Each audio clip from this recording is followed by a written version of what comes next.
Hello, good morning, good afternoon, good evening, wherever you're following us. My name is Sandra Carvão, and it's my pleasure to welcome all the guests and all the participants. We're still seeing colleagues getting in. Very good to have you all with us today to discuss the insights into the hospitality sector in the Middle East region. It is my pleasure to ask our regional director for the Middle East, Mrs. Bashma, to give you a few words of welcome before we dwell into the topic that brings us today here. Basma, the virtual floor is yours.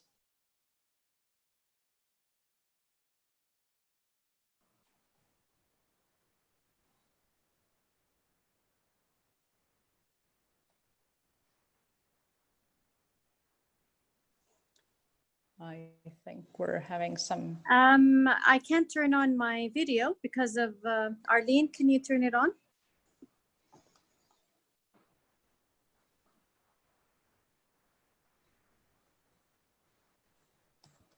Arlene, I can't start my video. Yes. There we are. Okay. Sorry about that. Thank you, Sandra. Good morning, everyone. Good evening, wherever you're logging in from. Assalamu alaikum wa rahmatullahi wa barakatuh. I hope you and your families and your loved ones are doing well and in good health. I have the pleasure to welcome you all in our webinar on the future of hospitality sector post-COVID-19, focusing on the Middle East. Our region is slowly restarting domestic tourism due to the outbreak of COVID-19.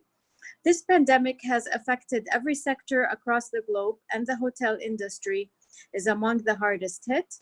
As the hospitality industry resumes operations, it has been the moment to adapt, redesign, and implement new ways and ideas to help the sector accelerate recovery and reinvent the hospitality of tomorrow. Many hotels are wondering what steps to take in what order to make their property safe and demonstrate that to customers. How hotels are testing and learning to see what's affecting all along the customer journey from pre-booking through checkout. Upon checking in, some hotels require guests to provide proof via QR code that they've not been in contact with any infected people. Some also measure guests' body temperature several times at check-in time, entry, and at the time of exiting the hotel and during their stay. And as well, also hotels have modified their procedures. For example, by some hotels closed their buffets and increased the distance between tables and restaurants. Staff would wear personal protective equipment, PPE. Some hotels even require it for guests, while others only encourage it. Many hotels have switched off their air conditioning and closed their gyms and indoor swimming pools and other facilities. Also ensuring hygiene through devices. Some leading chains have added touchless or contactless elements to the customer experience, including contactless checkouts via app or email, and robots to deliver food, beverages. Some also hotels limited their menus in food and beverage options to pre-packaged meals to be consumed inside guest rooms versus common restaurants or bar areas. Additional hotel amenities like gyms, spas, and laundry facilities may be closed until now in some hotels. These and more topics will be discussed today in our webinar on the future of the hospitality sector post-COVID-19, focusing on the Middle East region. We have with us from the UNWTO my colleague Sandra Carvão, Chief of Tourism, Market Intelligence and Competitiveness And also our panelists, we have Mr. Philip Wooler, Area Director, Middle East and Africa, STR. Dr. Abdel Razak Arabiyat, Managing Director of Jordan Tourism Board, and Mr. Ed Castell, Channel Vice President, International Sales, American Hotel and Lodging Educational Institute. Ms. Val Anthony, Senior Manager, Global Strategic Insights, TripAdvisor, and Dr. Kevin Hemsworth, Expert on Hotels and Doctor in Tourism Management at the European University ISCT in Lisbon. And also from UNWTO, we have Natalia Bayona, Senior Expert on Innovation and Digital Transformation. Dear Sandra, the virtual floor is yours. Thank you very much, Basma. Thank you for that introduction. As Mrs. Basma just mentioned, we are in crossroads between the challenges of restarting tourism, increasing consumer confidence, and implementing protocols that actually allow for us to keep safety and security as a priority for travelers, for communities, and for workers. Today, we'll be looking into that specifically with a focus in the Middle East. But before we do so, I'd like to invite Mr. Philip Wooler, who's an area director for STR Global at the Middle East and North Africa region, to give us an insight where the hotel industry has been going through in the last months and what we can expect moving forward before we actually go into the discussion with a very good set of representatives that join us today. So without any further ado, Philip, I'll give the virtual floor to you. Thank you, Sandra. I think the host needs to turn my camera on as well.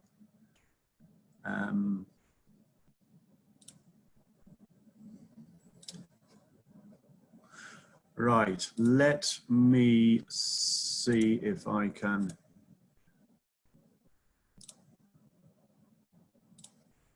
just get this one up and running.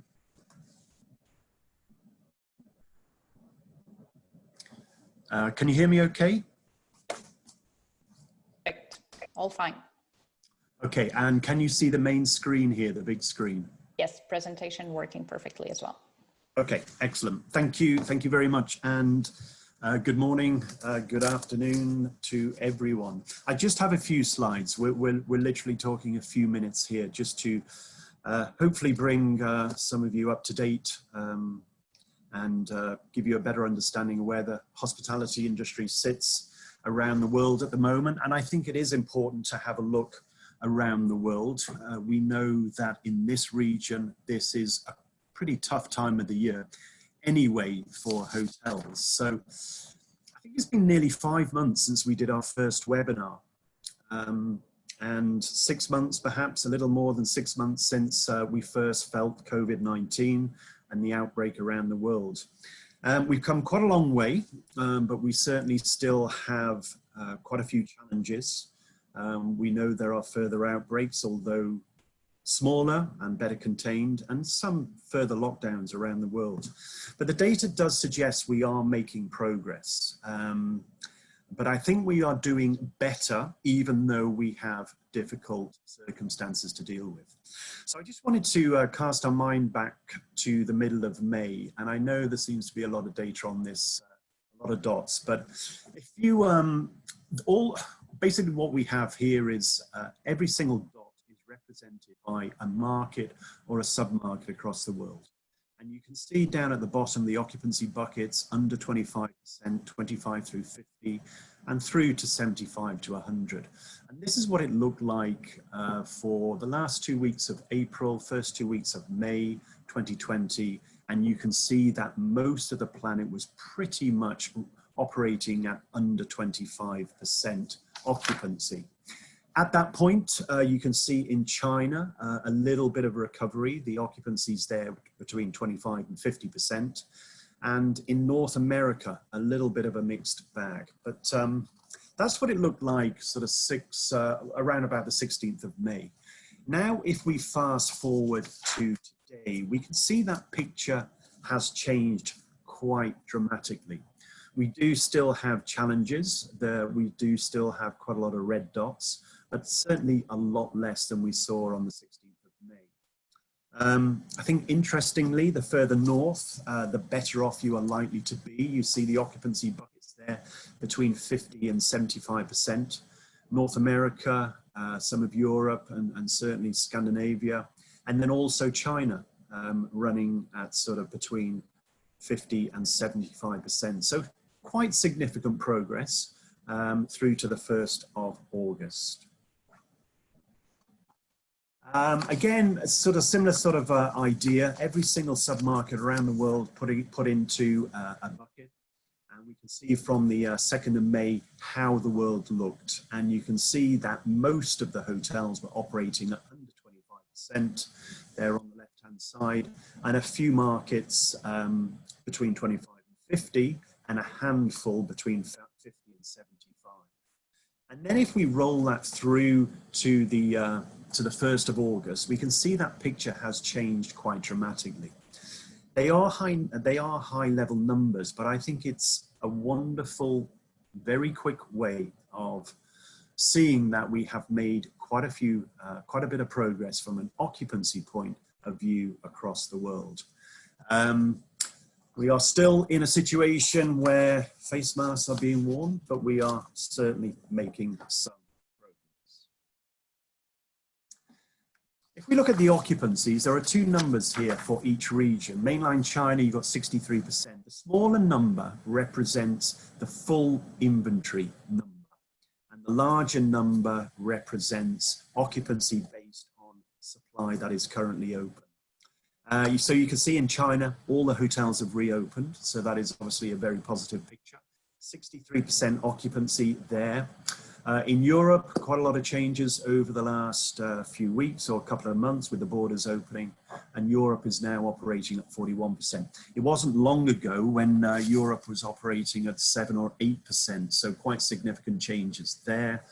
North America, you can see there 48% occupancy across the US, and most hotels are open.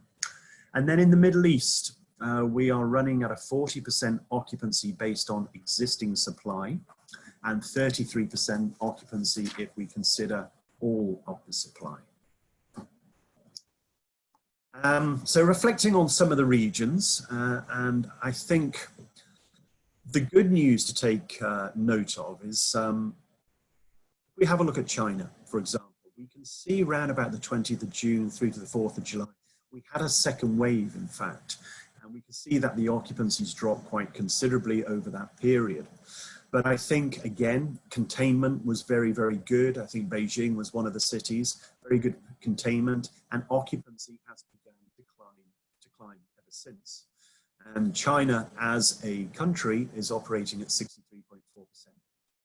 So some quite significant progress there in China. Over in the US, we see occupancies have pretty much flatlined for some time. Very difficult to manage 50 states, almost like 50 different countries. But up to the 27th of June, it peaked around about sort of 48, 49% occupancy, and has been very, very similar ever since. It's good to see Europe beginning to climb. Again, I mentioned the occupancies down there at 28th of March, very, very low, under 10%, but significant progress over the last few weeks, and Europe now at 40.8%. And finally, the Middle East. And I did briefly mention that this is always a tough time of the year for the Middle East. Summer temperatures obviously being one, but we can see that to some extent we have stagnated through this period. There is business around, we'll have a closer look at that, but we haven't really had the opportunity to build that business, mainly because we are in the season where the Middle East has got quite a few challenges. Second wave, sorry, and that's the 5 weeks of the US, and 13 weeks really where the Middle East has not particularly improved from an occupancy point of view. And one very good reason for this is the time of the year, significant challenges, as I say, with the high summer temperatures across the Middle Eastern markets, and combined with the high dependency on air travel. both regional and international. It's easy to see that it's very, very difficult in this region. I think if you look at the other end, rather ironically, Beijing is a main beneficiary of domestic tourism. It really does not need that international tourism to keep these hotels fuller.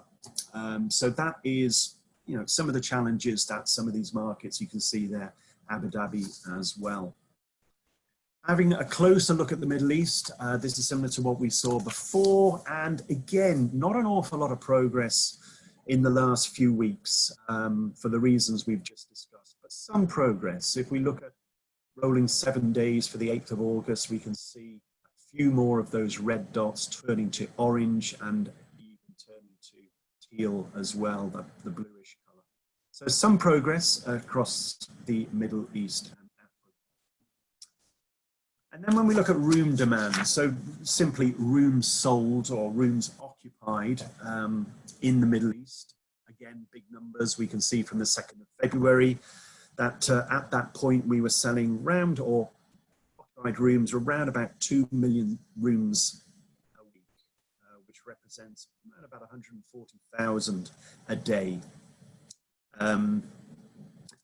And then if we fast forward, we can see how things began to decline through the COVID period. And then as we get through to the 9th of August, we're currently seeing about 1 million rooms occupied per week in the region at the moment. So it is building a little bit. You can see the trend is beginning to improve.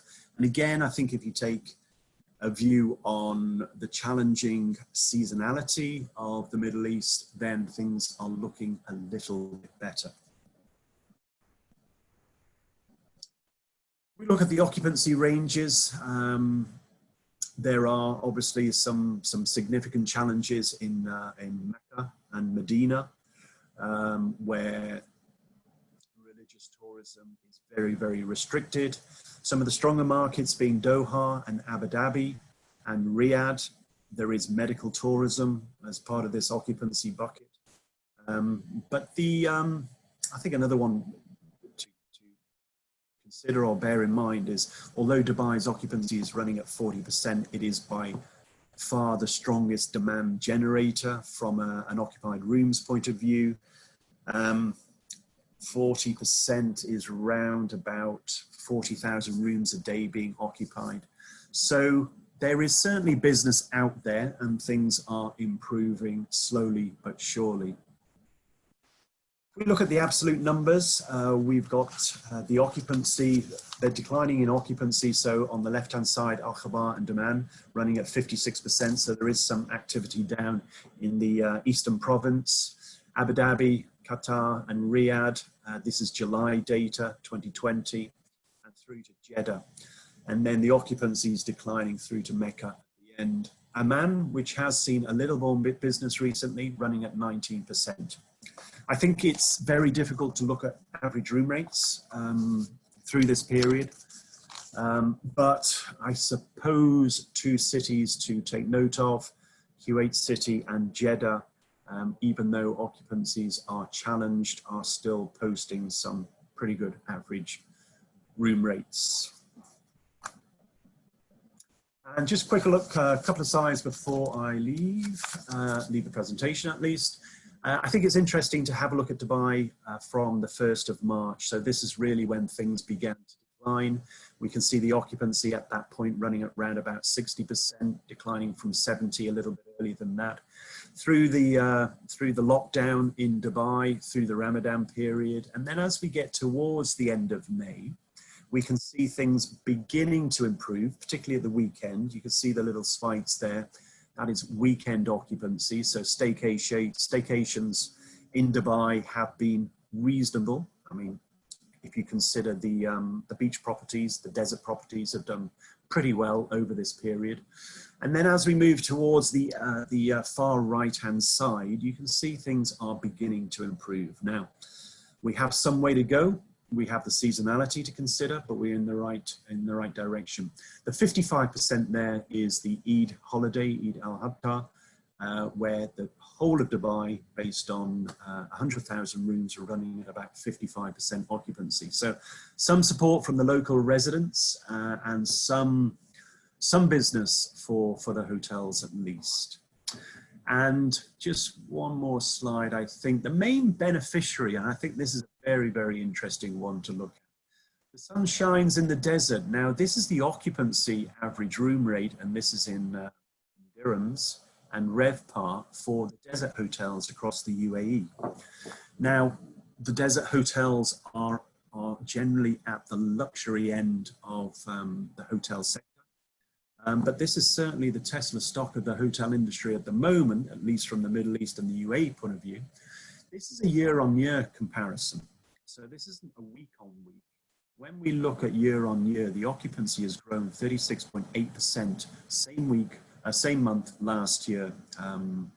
So pre-COVID-19, the average room rate has been grown, and also RevPAR has grown 64.6%. So the desert hotels in the UAE have certainly benefited in the short term from this rather unfortunate position we find ourselves in. So I just thought that was one thing to smile about, at least. And again, some of the beach properties as well have done pretty well over this period, but not quite as well as the beach property, as the desert properties. So that was it. It's brief, but hopefully that gave you some sort of update. We are seeing progress. We do have challenges, but I think generally speaking, we are getting on with it, and the hotel industry is improving. So thank you very much. Thank you very much, Philip. Thank you for sharing with us that overview of where we are. Very important point on the current situation in terms of seasonality. We know it is a time where temperatures are high, and the demand in the Middle East tends to be not as high as in other moments, although obviously this varies from country to country. Also, to give us that last point of what's coming up in terms of demand, and seeing that open air, such as desert hotels, are definitely on the grow. We see that with other properties in terms of rural areas and nature areas. So I think that's definitely a trend that also happens in other regions that we're seeing in the Middle East. I'd like now to please welcome our panelists that join us today, and I'll ask them to turn on their cameras. As my colleague, Mrs. Bashman, mentioned in the beginning, we have a wealth of expert joining us. We have Dr. Arabiat, who's the Managing Director of the Jordan Tourist Board. We have Mr. Ed Castley, who's the Vice President of International Sales for the American Hotel and Lodging Educational Institute. We have with us also Val Anthony from TripAdvisor, Senior Manager of Global Strategic Insights. And finally, Mr. Kevin Emsworth, hotel expert and a doctor in hospitality at the European University in Lisbon. So, and we also have the pleasure of having Philip continuing with us. As mentioned by my colleagues in the area of questions, you'll be very welcome to share your comments. I will be passing them to the panel as we move along. And the idea is that we can share insights on looking really where we are at this moment. What are the challenges we're facing as we restart tourism, in terms of consumer confidence, in terms of the implementation of the health requirements, but also how do we prepare from the hospitality sector? What is needed to adapt to the new trends that might emerge with this change? Are we seeing segments that are opportunities for the hospitality sector in the Middle East? So without any further ado, I'd like to bring to the discussion of the panel, where do we see the hospitality sector going? What are the opportunities in terms of segments? Philip just mentioned the desert occupancies and RevPAR are actually higher than last year. Maybe I would ask ladies first, Val from TripAdvisor, to actually share with us, what are you seeing in terms of your consumers, what they're sharing, what kind of consumer trends can we identify as opportunities in these challenging times? Sure. Thanks so much, Sandra. So what we're seeing not only in the Middle East, but across the globe, and this is seconding what Mr. Phillips said previously, is travelers are much more focused on, one, safety initiatives, and especially hotel chains and properties that speak about and market their new safety initiatives. So that's an opportunity in itself.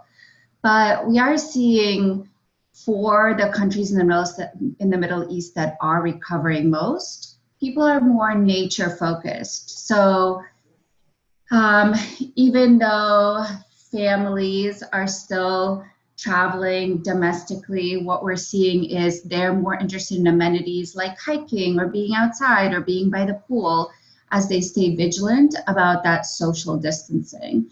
So even though not that much travel is happening, of the travel that is happening, users are specifically looking for different kinds of amenities. Also, just looping back on the safety front, we see that when you are marketing safety initiatives for your hotel, users are 25% more likely to actually convert to book and stay with your property, because that is how you build trust. So hopefully you are taking the additional efforts to implement those safety measures, but don't just implement them, market them, because users want to see that, and that has been proven to be quite effective in increasing conversion rates. Thank you, Val. I'll move now from TripAdvisor to Jordan, and we do have a representative from a tourist board with us today. Dr. Arabiat, how is Jordan dealing from a public sector perspective with the hotels, and first of all, setting those measures, implementing them, and as Val was mentioning, also the communication point, which is so critical for consumer confidence at this point? Thank you, Sandra, and hi to everybody. Yes, in Jordan, we've been, from the beginning of the pandemic, we realized that we have to move and to train and educate our supply chain, which is specifically the hotel industry, that to launch the SOPs for the health measures on the ground, and to make sure that they are implementing it in a proper manner. So as Jordan Tourism Board and the Ministry of Tourism, we've been meeting with all the hotel industry in Jordan, that you have to be prepared, because we need to send a message to the world that we are ready in terms of the all the health and hygiene standards, and according to the WHO and the requirements of the consumers being implemented and to be launched. So we sit together and we put all our experts together to come up with the documents to be implemented in the hotels.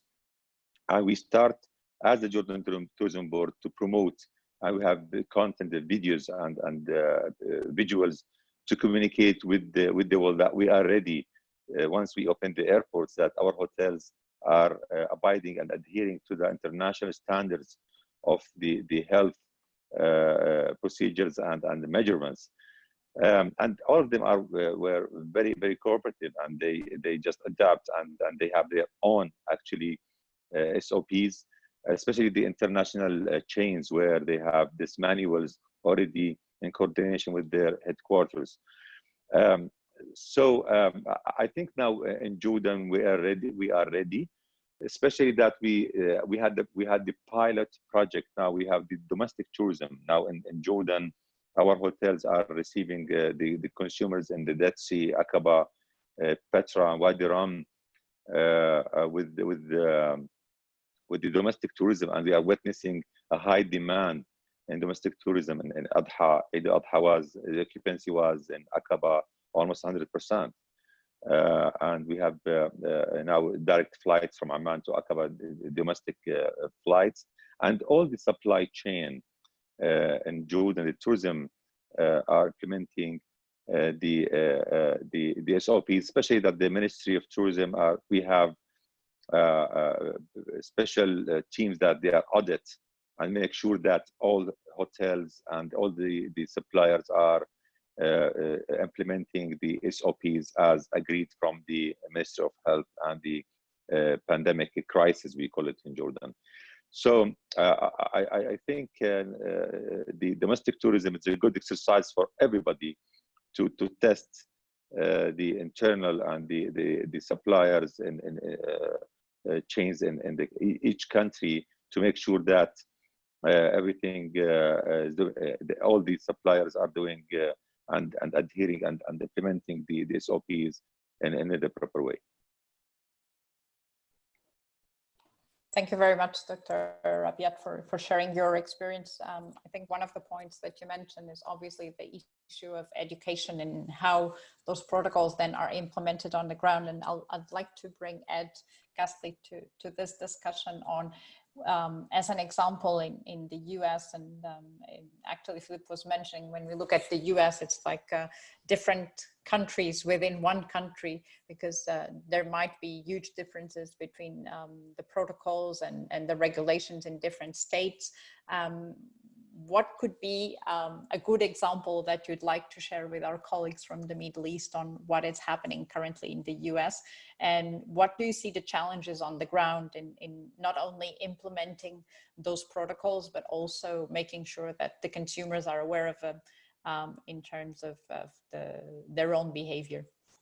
Sure, thank you, Sandra. So yeah, as you said, and as Philip said, it's a little bit tricky in the US since hotels have to adhere to a various set of guidelines, from the CDC recommendation to city or state requirements, in addition to all the different hotels and brand policies.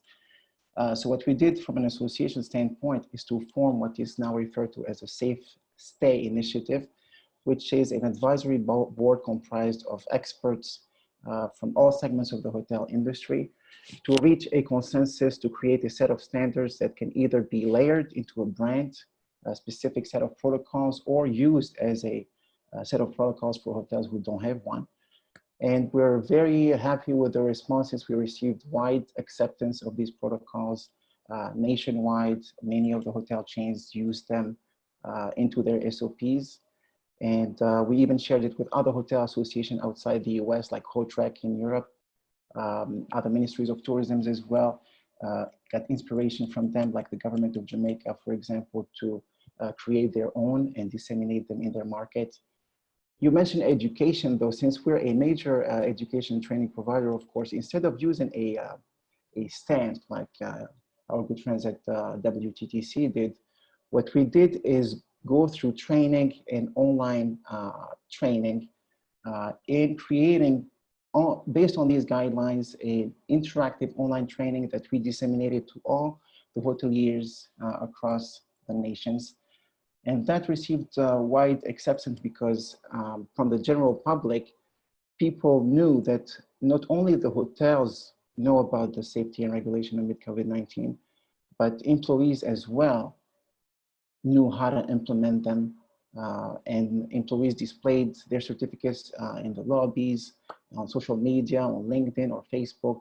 And that, I think, helped with the general confidence for tourists in saying that our hotels are a safe place to visit, but also a safe place to stay. Thank you, Ed. One of the big issues that obviously the hospitality sector will face with the new protocols and the new changes is how to adapt operations and what does that mean for consumers. Kevin, I'd like to bring you in on that discussion, because we've been talking about the safety, obviously, protocols that need to be implemented, communicated, but how does that transform a normal operation of an hotel in the new normal, as it's now normal to call it? What does that mean for the use of common spaces, restaurants, buffet, and how can the hotels adapt better to those challenges? Okay, so what I believe is that, well, we know that there are several changes that have been happening in hotels and in restaurants mainly, because clients are more demanding. And therefore, we come into a do not touch policy. So we find out that hotels are doing several things to allow that clients will feel safe. Now, as in any hotel, I'm using a hotel term, which is mise en scène, we have to do a mise en scène. We have to show the client that these procedures are happening. I believe that the sharing culture of dishes and meals will be constrained, a bit constrained, and people will be more focused on quality. So if we reduce or if we redesign our menus in a way that people will have a one dish possibility, so portions will be served on for one person, and buffets will change, we will find that the service will actually come into using the spoon, so that the servers will try to become more attentive towards the client. And this means that the whole concept of luxury should be changing in some point. So we will have mini bars on demand. We will have all these controls will have to be shown to the client.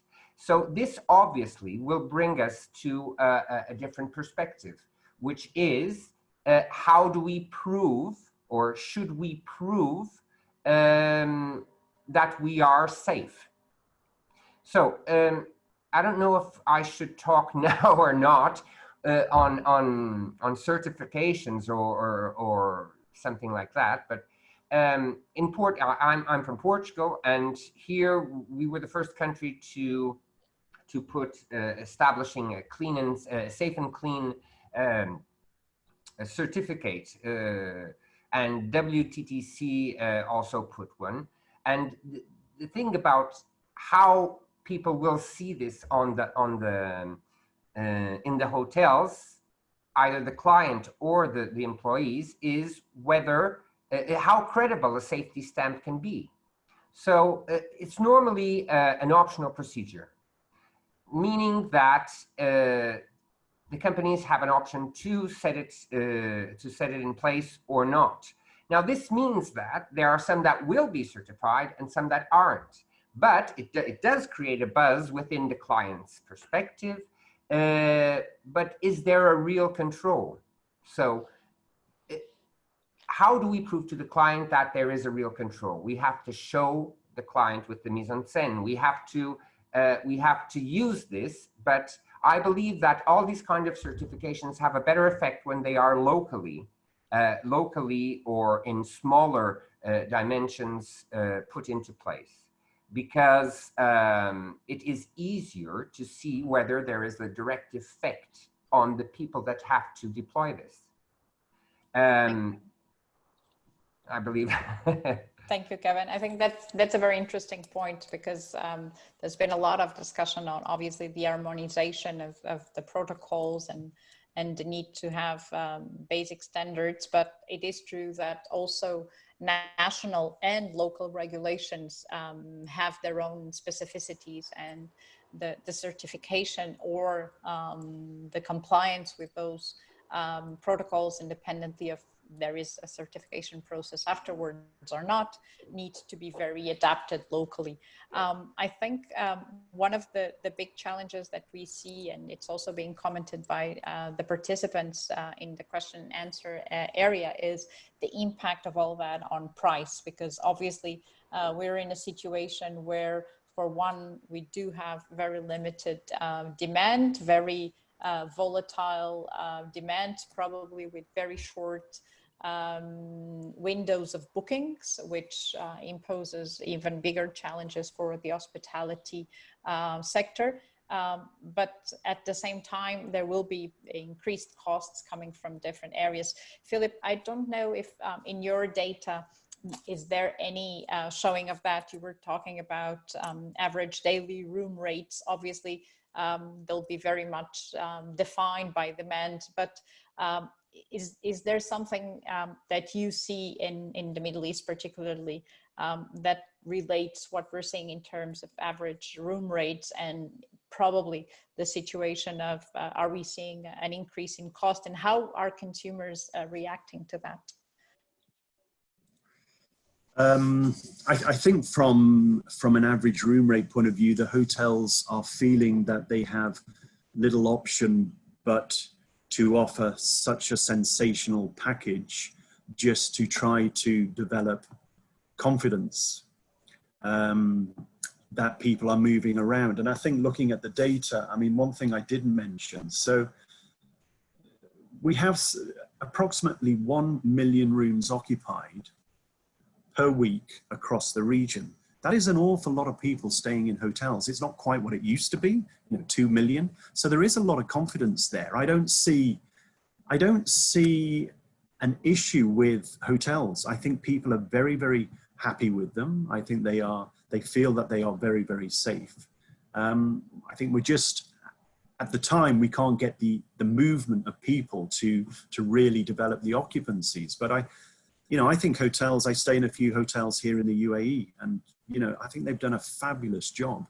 I do not think there's any issue with that. We just need more traffic, and it's got to be international again. So I think they've done a great job. That's mine. And I love what Kevin said, do not touch policy. I haven't heard that before, and I do like that. Very good. It's very interesting. I was discussing with an hotelier here in Spain, and they'd done a survey among their customers. And when what you were just saying, I think they said that consumers were not that worried about the protocols because they trusted the hotel had implemented. They were more worried about the behavior of other clients in the hotel, which is interesting because it comes to also the individual responsibility of every one of us as travelers and as citizens in our own countries and cities and areas of residence. I think your point on obviously the challenges opening international borders, and unfortunately in recent weeks we have seen some movements that make that a little bit more challenging. Which means that the domestic market for at least the foreseen short period of time ahead of us will be the main focus of the hospitality sector. How, in the case of TripAdvisor, Vol, do you see that in terms of international and domestic behavior? What segments, because also it's like, how do we adapt to a market that we were not catering so much for in the past, because there was obviously a major focus on international travel? Sure. So it's true. It's going to take a little bit of time for international travel to, we call it inbound travel, to resume. But having said that, we are starting to see intra-regional travel happening. So let me just take a look at my data. But even though, so I see like Saudi Arabia, Egypt, Dubai are all recovering domestically quite quickly, especially for like the luxury segment of users. But when it comes to users traveling internationally, we are actually seeing some intra-regional movement too. And I think that's a perfect opportunity for like additional marketing efforts. So for example, we see people in Egypt, not just traveling to Egypt, but they're looking at the Maldives, Indonesia, and then users looking to travel to Saudi Arabia are not just people that are sitting in Saudi Arabia, but we see folks from the UK, Indonesia, and India also looking to travel to Saudi Arabia. And granted, like, I think it also, it matters how you speak to the audience. So when someone is looking to travel domestically, specifically, they're looking to travel within it's like near term. They're looking to travel within the next 30 days. But for the folks that are looking to travel into the Middle East internationally, inbound, that is more 90 days out. So even though it's a little further out, I think right now is the perfect opportunity to market to that audience, because we know people are still interested. It's just we need to be prepared for 3 months out when they are looking to travel. Granted, I know a lot of things can happen that are out of our control that can maybe stop that kind of travel, but we are seeing that demand happen internationally. We just need to be prepared for it. Thank you, Val. I think that's the point. There is a lot of pent-up demand, which is somehow limited at this moment by the change in travel restrictions and travel policies. And as you said as well, domestic tourism decisions will be much more short-term. So also for planning from an hospitality point of view, that's obviously a huge challenge to know how your occupancy will be in a week time. Ed, from your perspective, what advice would you give the hospitality players at this moment of volatility when we actually see that planning is really difficult in terms of knowing what's going to happen in the next 2 weeks?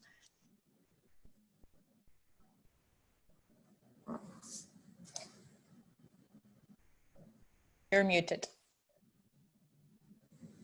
Very sorry. So the one advice I would have for the industry is to basically try to come together at a national and maybe a regional level to try to provide an integrated solution to the entire travel supply chain, as opposed to isolated effort by the hotel industry or the airline industry, so that we can provide a holistic consumer experience and reassure the traveler to basically tell him or her from the time you're leaving home through taking a taxi or an Uber, taking a train or an airline, going to a park, staying at a hotel, and coming back at home, your experience will be safe and secure. And this is, I think it's easier said than done, but I think all stakeholders should come to the table to try to put together and implement a strategy that involves all these different segments in order to provide, again, reassurance and confidence to the general consumer. Kevin, one advice in this challenging moment where actually it's difficult to foresee your demand and actually how you're going to be operational in 2 or 3. Well, as in any war, and this is a war against the virus, the strategies that we make in order to better organize ourselves. So the word here, plan, is also very good for hotels. They have the possibility to plan their staff, to re-engineer their staff in a way that they could make people work in a different way, but cost effective. So in this way, I believe that this can be an opportunity for a reorganization. It has been also with HACCP and other procedures for safety. It can be an opportunity to train the staff and get the staff into a different mindset, and at the same time control the costs within hotels. And obviously that this, client-wise, should not be seen, but for staff or for the companies, it can be a possibility to boost the results and change the perspective of working in a team. Now, working in a team is difficult because you expect everybody to go with the team, but it is the true opportunity to create a new mindset in hotel business, in making staff want to learn and make it being seen to the client that what they do is important and it works. Thank you, Kevin. As we talk about planning, and this is always the $1 million question, Philip, I know it's hard, and at UNWTO we're seeing our scenarios showing that we in a positive scenario, the best case we would end this year at a minus 60% of international tourist arrivals. And at this point, recovery is very slow and gradual. Where do you see the recovery coming? Many people talk about 2023. Have you looked into when would we be expecting to see the same levels of demand that we had in 19? Same levels of demand. I think we're a long way off. I mean, I remember the days of 2019, and I was one of the culprits. I mean, I would just get on a plane every other day. There was such a frenzy of activity by us all, particularly in this region. We were on and off planes all the time, in and out of hotels. So to get back to those levels, it's like I was reading The Economist the other day, and they were talking about 90% of the economy is not very good. It sounds very good, but it's not. 90% or even 80% of what it used to be is a little bit of an issue for the industry. And that is obviously a little bit of a concern. We know the arguments about international travel, the corporate travel, and how well adapted we have been to these sort of events and meetings online. So that is obviously a challenge. I think pent-up demand is certainly there, and I think the leisure side of the business will get back hopefully mid to late next year. I think it will be probably a little bit of a slow burner to that point. I mean, interestingly, I went to an event here in Dubai on Friday. A comedian, I think there was about 2,000 people there. So Dubai and the UAE are kind of leading the charge in trying to get things back to normal. And I think we will begin to see events happening in Dubai in the next few weeks. So there's a lot of positivity, but I do think it will be a little bit of a slow burner, and getting back to the levels of 2019, I think we've just changed a little bit, and we're not going to see those levels for a good couple of years, if not more, I would say. Sandra, if I can add to what sure, please go ahead, Anna. Yes. Yeah, so I think it's very important in the US right now. So the hotel industry employs over 2.5 million employees, 55,000 hotels. And currently today, half of these employees are either unemployed or furloughed. And while the recovery is ongoing, I think it's very important to engage and re-engage with that staff that's not working right now, in an effort to have them maybe better prepare themselves in readiness for when the recovery is going to happen. And one of the initiatives we had in April and May is to make available many of our training and courses for free for all these unemployed professionals. And we were extremely impressed and almost moved with the response, because we've had over 1 million courses registered for, not just in the US, but from 150 different courses. This shows how resilient our industry is. This shows that the staff is more than ready to come back. So I think we should also act and not forget the unemployed professionals at this time. Thank you, Ed. I think that's definitely a very important point. And as you mentioned before, that can only be addressed through a collaborative effort among the public sector, the private sector, and the academic institutions.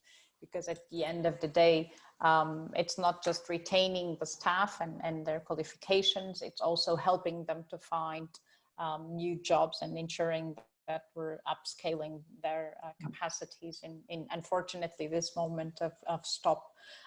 Dr. Rabiat, I'd like to invite you to share a little bit in that sense what is happening in Jordan. You were just mentioning that you've been working with the hotels on the protocols, but also I'd like to know a little bit more on also the support to the industry of what Ed was just mentioning.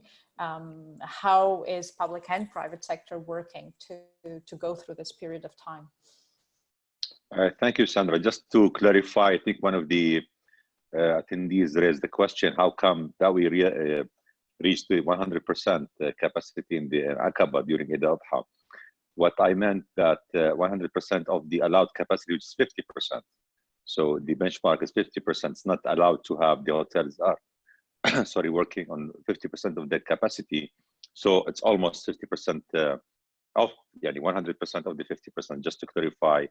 And as you know, Jordan, especially the Golden Triangle, which is Aqaba, Petra and Wadi Ram considered green areas. We've been since the beginning of the pandemic. There's no cases registered since that time.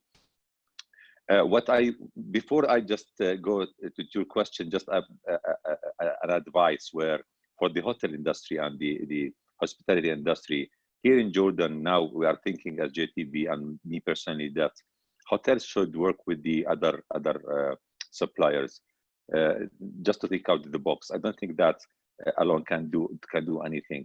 One of the ideas just to invite and to encourage the other potential consumers from other cities, from other governments to come, let's say, to Amman, to stay in Amman, to work with the shopping malls, with the cinemas, with the entertainment centers, to have one package to design a package for potential consumers with 50% discount, let's say, with the shopping malls, with the cinemas, free entrance for the children, and the vouchers with discounts in the restaurants. So with the accommodation with the hotels should work with the other industries and merchandise or commercial, let's say, malls to encourage people from other cities to invite them to change or to move from city to city, especially within the country for the domestic tourism.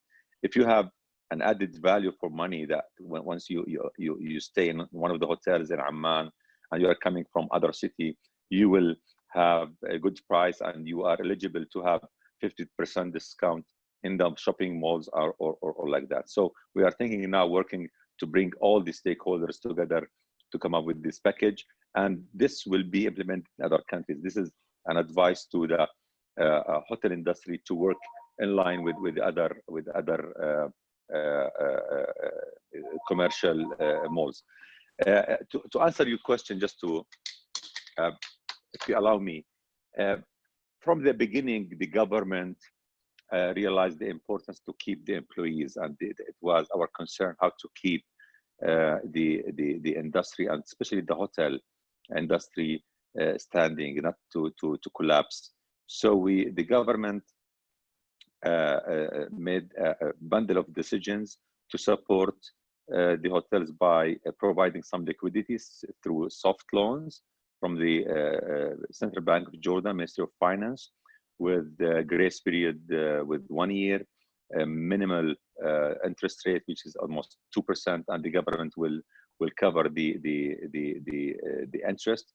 And we have 2 packages for the below 5 million JDs sales or revenues and above, and the big, let's say, hotels eligible to have a grant, or sorry, a loan for 10 years and up to 2 million JDs or 3 million JDs with grace period with 1 or 2 years, just to keep them standing, not to collapse, because we need them when the recovery, with the rebound phase and back to normal, inshallah, we need them functioning. So one of the other things that the Social Security also supporting the employees by giving them 2 months salary up to 500 JDs from the funds that they have, just to support them. And we have another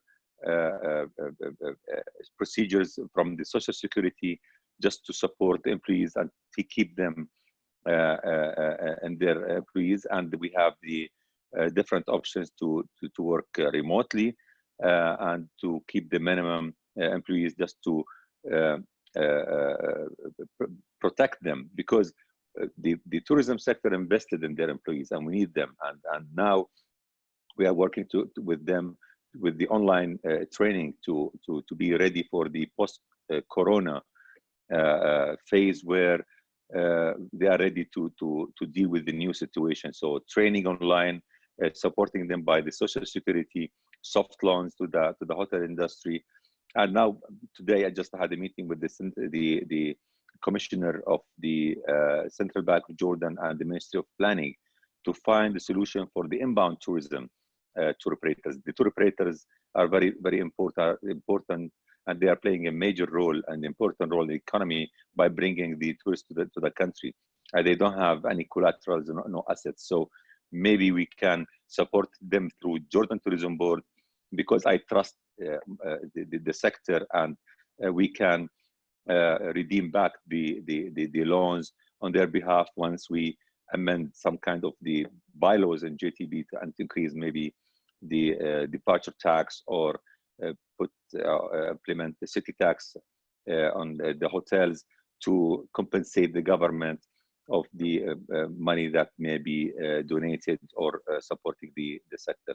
So mainly this is the procedures that the government and Jordan Tourism Board and the ministry been working on since the beginning of the pandemic.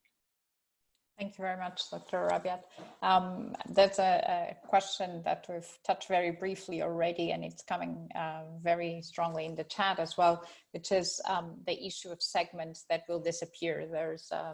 There's segments which might not be there for the short term. We know that we're talking about major events or business conventions with significant number of participants.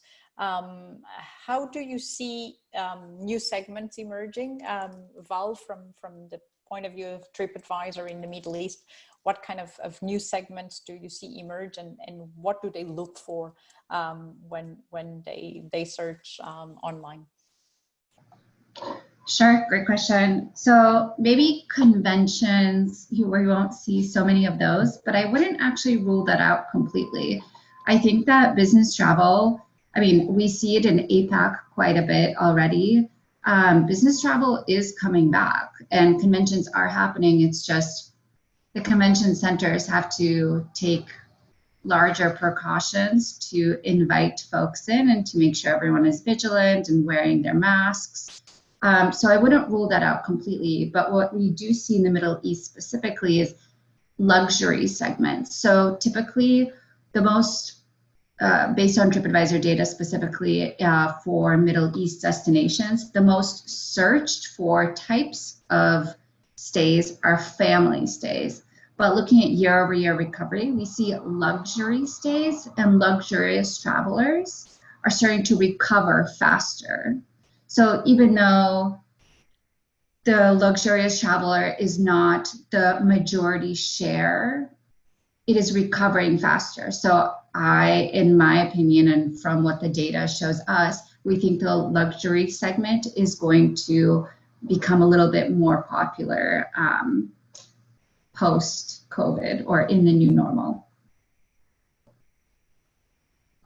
Thank you very much, Val. Philip, I don't know if from the data that you see, I know that you mentioned already desert properties, but any other insights on segments that you might be seeing from your?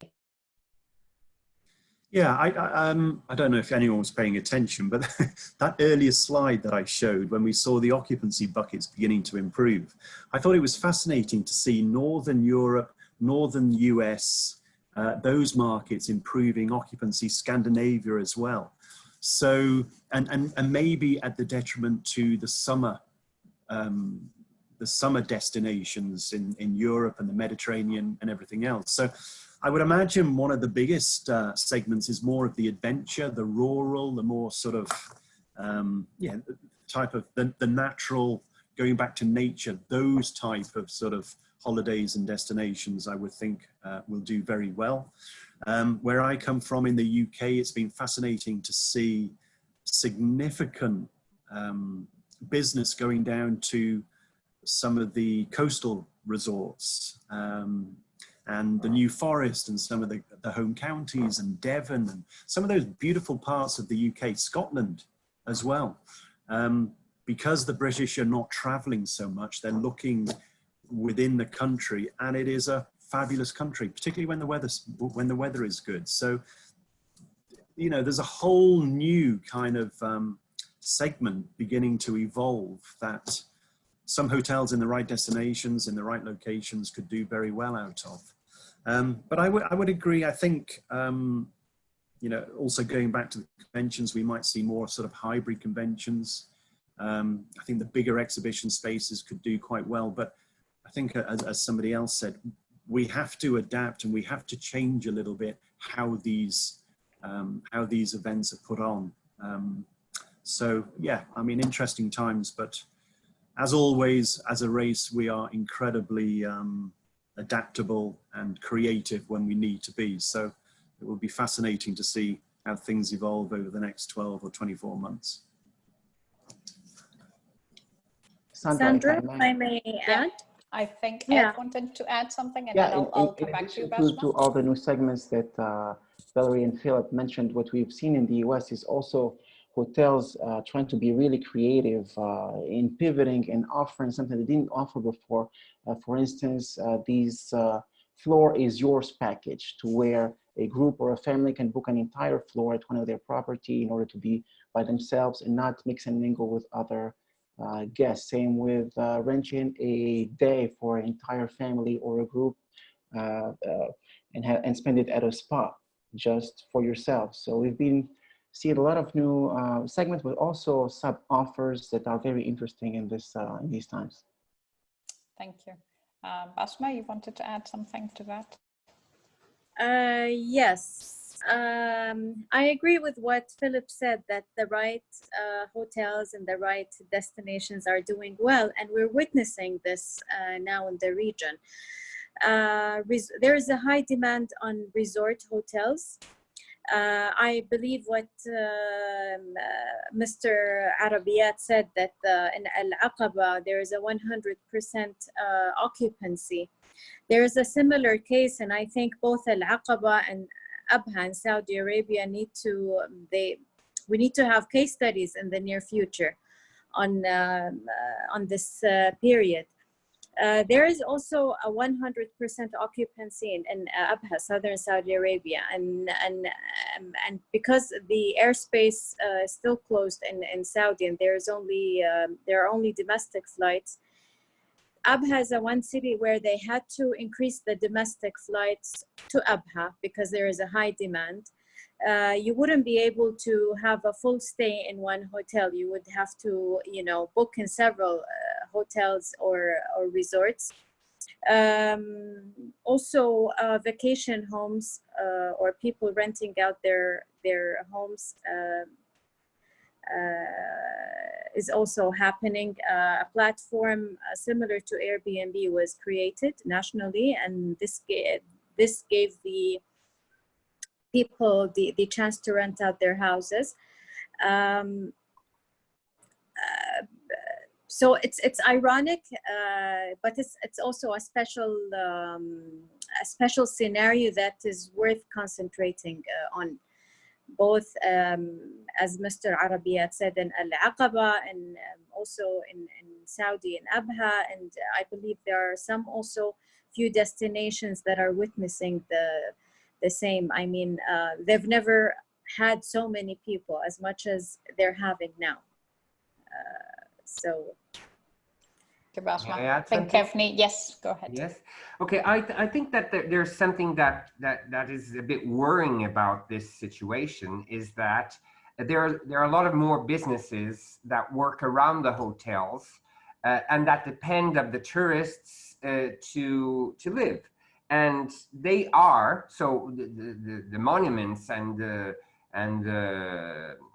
crafts and the whole experience is going to change a bit, because people are going to be even though they are within in a hotel, or they are in a closed place, they will still want to go out of the hotel. They will want to eat outside. They will want to try and contact with the population. They will want to buy gifts to bring home.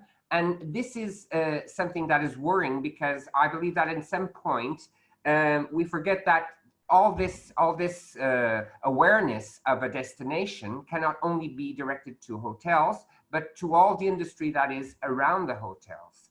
And creating a mindset for them is also a challenge that has to be taken into consideration. One of the other things that I think that will change is that the consumer, especially in food and beverage, they will be more food quality orientated.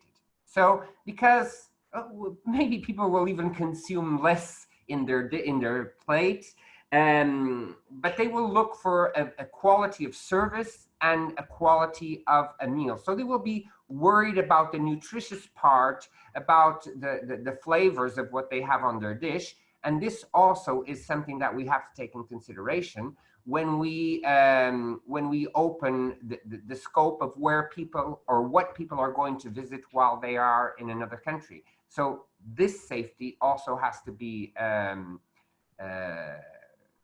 publicized in a way by the destination.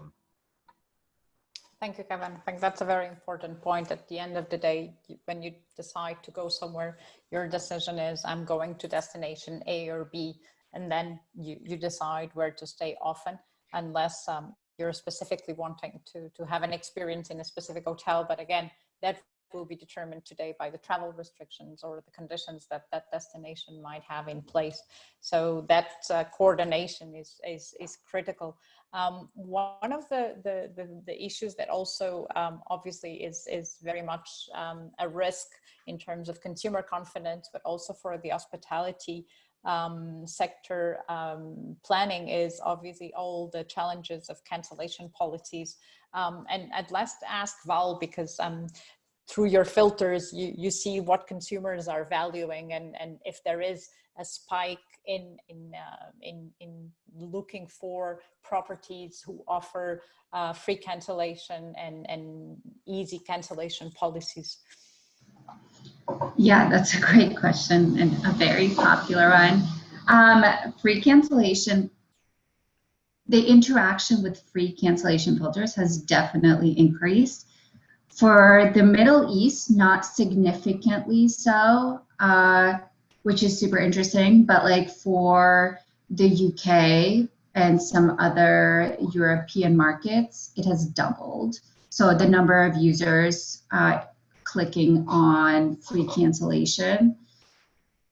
I think what's really interesting to keep in mind is in the Middle East, domestic travel is more near term. So the folks traveling within that region, locals, like looking for a little staycation, traveling within that region, are doing so, they're on average like 7 to 14 days out. And the shorter that period is, the more confident we can be that that cancellation rates will be lower, right? Because if I'm making a decision to travel next week, there's a shorter chance there's a smaller chance I'm actually going to cancel it if it's not planned further in advance. Do you know what I mean? So even though the interaction with those type of filters has gone up in the Middle East, it's not as significant as other parts of the world. Something that has gone up a little bit more in the Middle East is interaction with the safety filters. So at least on TripAdvisor, there's a filter that says, has this property taken additional safety precautions? And that is totally defined by the hotel. But in the Middle East specifically, more users are interacting with that type of a filter. Oh, that's a very interesting insight. So less worried about cancellation policies than other regions in the world, but more worried about safety and security than other regions in the world. I think that's a very interesting point for the sector to take into account.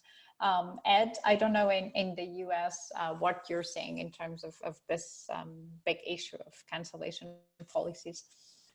Sure. So as Valerie said, since conventions and meetings are really not happening, we're really counting as a hotel sector on two segments: leisure travelers and then business meetings. And from what Philip said, we're in much better position. I can tell you that at the beginning of March, the occupancy rates were lower than the Great Depression in the 1930s. And if you think that during the 1930s, the hotel industry only had 10,000 hotels employing 300,000 people, we now have 55,000 hotels employing 2.5 million staff. This is certainly a much larger scale crisis. But we're coming out of it really strong. So STR, as of their latest forecast last week, are looking at 40% occupancy for the entire year, which is quite encouraging, as it will allow hotels to remain afloat and break even as opposed to being underwater. And this is really what we're hoping for. Travelers are still very afraid, of course, to travel, and for a good reason. And many are asking themselves, should we spend our savings and travel right now with all the unemployment and insecurity there is out there? Unemployment is now 10% in the US when it used to be less than 4% 6 months ago. So that's what's happening in the psyche of the consumer.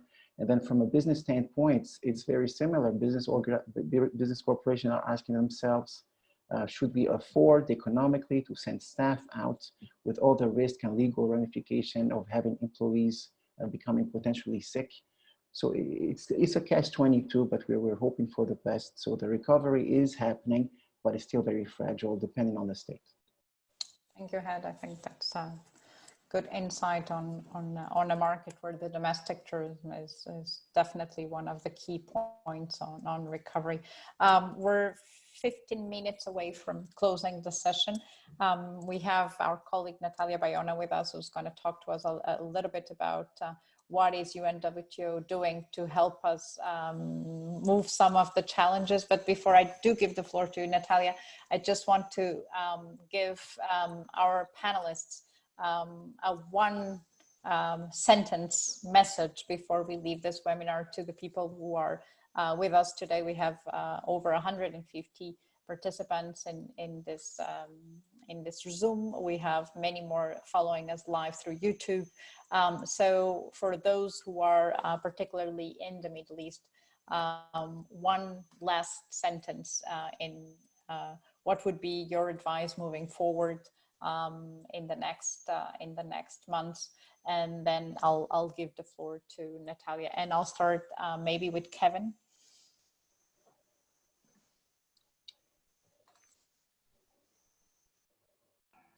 I would put it in two parts. Take this opportunity to create policies and procedures and upgrade your client with the service, with quality service. I would put this in a hotel point of view. Perfect. So quality and client service. Philip? Yeah, I would probably talk about collaboration, city destination collaboration, and prepare for a brighter season. I mean, October, November and beyond. I think things will improve to a point. So prepare for that all across the board. Thank you. Very important point. Make sure that there's coordination mechanisms and collaboration at the destination level. Ed? If I wanted to say something, I would say that the glass is still half full, and there will be many brighter days in front of all of us in the hotel industry and the hospitality industry at large. The industry is resilient. It's going to come back. It's only a question of time. People want to travel and will want to travel. UNWTO is so good at sharing during their annual reports a 3 to 4% increase year after year. So it's just a question of time, but the glass is still half full, so we need to be enthusiastic and confident. Thank you, Ed. Mr. Arabiat, one last message. Thank you, Sadar. I will talk about as from a destination point of view, which we serve the whole supply chain. I think the destinations should work and to find another niches where, like, give you an example, the film industry now is booming. So they're looking for destinations to do, where Jordan now attracting some of the producers from Hollywood, Bollywood, and other production houses to come and do films in Jordan. So think about another niches like medical tourism is very important. There is a need. So you have to set, like what we did, we set a bundle of SOPs to have patients coming to the country, get their treatment, and the hospitals with very strict SOPs. There are many opportunities in the short term. We can find a solution and to try to change the challenges into opportunities. I think the governments, the tourism boards, and the tourism industry, the tourism sector should work together hand in hand to find a solution. And I'm optimistic. Maybe I think hopefully maybe next year, middle of next year, we will start recovery. To witness the recovery in the world gradually. Thank you very much. Very important point, thinking outside the box, creating and reaching out to new segments and with new products. Val, from TripAdvisor point of view, one last message. Sure. Whether you're a hotel or a DMO or an airline, this is your opportunity to stand out and speak to the audience. Don't just take these new safety precautions, but tell people about it. Market these efforts. Just doing it is not enough. Scream it from the rooftops. Set an example for your colleagues, and market those efforts so people know to come to your hotel or to fly with your airline to come to your destination. And remember, at the end of the day, we're all in this together. Thank you, Val. And again, very, very interesting points there on the safety priority given by consumers in the Middle East. So definitely it's important to communicate as much as possible what is being done. I thank you so much. I'd now like to invite my colleague Natalia Bayones, who's responsible for UNWTO Department of Innovation and Digital Transformation. And we have launched a challenge that hopes to help the hospitality industry overcoming some of the challenges that we have discussed here today with innovative products, with the use of technology and much more. So without any further ado, Natalia, you have the virtual floor to tell us a little bit about what is the UNWTO SOME Hospitality Challenge. And hopefully we'll have a good level of attendees from the Middle East enjoying and joining us with the challenge. Natalia, the floor is yours. Thank you, Sandra. It's my pleasure to be here today, and thank you all the attendees and of course all the speakers and to Basma and all the team that have made this possible. So thanks to the challenges that we are facing today, we decided to join efforts between UNWTO and one of the strongest education partner, that is Somet Education. Somet Education is the financial group behind 4 of the top universities on hospitality world when we are talking worldwide. I don't know if you have seen or if you have heard about Les Roches, but they are part of this group, and of course they are top 2 or top 3 on the ranking on top universities regarding hospitality. So when COVID-19 was in our lives during the past March, we worked together and we joined efforts to launch the first UNWTO Hospitality Challenge powered by Somet Education. And for what are we doing this? We are calling all innovators, young entrepreneurs, startups, people that want to solve challenges in order to recover and to restart hospitality in 4 verticals or in 4 categories. The first category is the new luxury, because as you know, massive tourism has been stopped for a while. So we think that of course, bringing new experiences and new way of traveling is crucial today. Second of all, food and beverage. So how we can upgrade and do a better service regarding food and beverage inside the restaurants and inside the hotels or inside the places where these kind of services are served. Third category is about, of course, hotel operations. And the fourth is about smart real estate. This is very interesting. How do we dream hotels of the future with a smart infrastructure, with a smart services, with connectivity, with, of course, a lot of technology based and based, of course, on a sustainability strategy. So I have seen that my colleague Sole have sent the link of the challenge, and of course you can apply. It's very easy to apply. You go to the link that Sole have shown in the chat, and then after that you choose a category, and we have a very tight timeline because we are finishing the applications during this month. Then, after the applications are done, we will have an internal committee of the technical committee inside the UNWTO and inside Summit Education.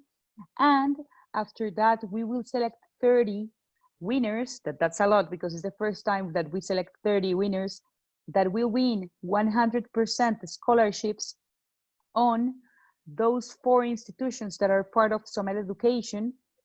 They will give you funding as well for your venture. So they will give 70K euros approximately to start as a seed capital to start the venture. And last but not least, they will help with the housing of those 30 winners. So in these times when we need to scale up education, when we need to scale up innovation and sustainability to recover tourism the right way, this is a very important challenge for us because the most number of people that comes from diverse regions of the world, the better for us because of course we can help them to improve their skills, not only in hospitality, but also they can help us to develop new business models focused on a more sustainable and innovative hospitality sector. So I encourage all of you to apply, to share your views, your ideas, your solutions, because it's a very nice opportunity in times where education, sustainability, and innovation are crucial to recover the economy. So I wish you all the best. And of course, thanks again for being here. It has been a very successful webinar today. Thank you to Sandra, to Basma, and all the team of the UNWTO that have been doing this for a while during these days. So thank you and all the best. Thank you, Natalia. Thank you for sharing that challenge that we have launched. Definitely looking for initiatives that can help us move forward in a more sustainable and innovative way. Also, one of the big challenges we'll probably have moving forward is the impact on the environment of all the new safety and security protocols that we'll have. So it's going to be very interesting to see how some of those ideas can help us move that challenge ahead. I would now ask all the panelists and participants to kindly join me on screen as we close the day, also for an officially family picture.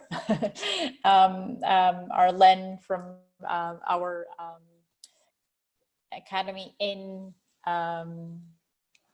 Andorra, which is the educational arm of UNWTO, will kindly make sure that we all have our photos in and that we can share further this moment with everyone else in social media as we go along. I'd like to thank everyone who shared this last hour and a half with us. We have, as I mentioned, over 150 participants from around the world here in the Zoom, but also many others following us live. And I'm sure that many others that will probably see the videos afterwards. On behalf of the World Tourism Organization, once again, thank you so much, Val, Mr. Arabiat, Ed, Philip, Kevin, Natalia, for joining us today. I think this is an ongoing conversation, unfortunately, or fortunately, because as someone said, you can never let a good crisis go to waste. So let's make this an opportunity also to transform our industry into more positive impacts. With that said, that is all from my side, and I pass the floor to Basma to just close this webinar today.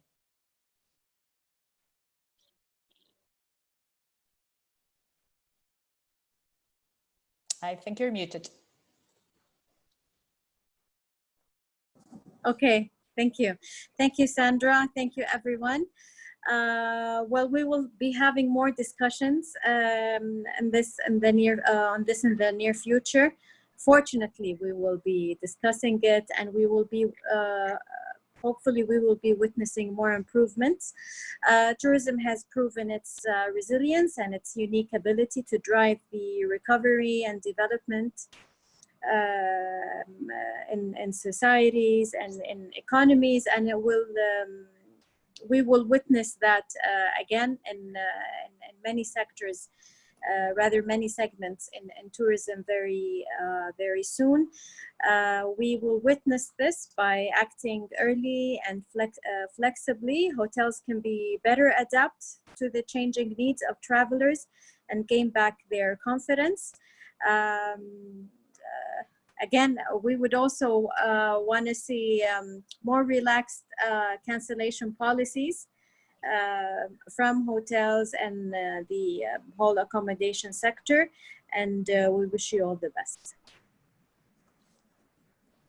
Thank you. Bye-bye. Thank you. Bye-bye. Thank you. Bye-bye. Thank you, everyone. Thank you. Thanks, everyone. Thank you all.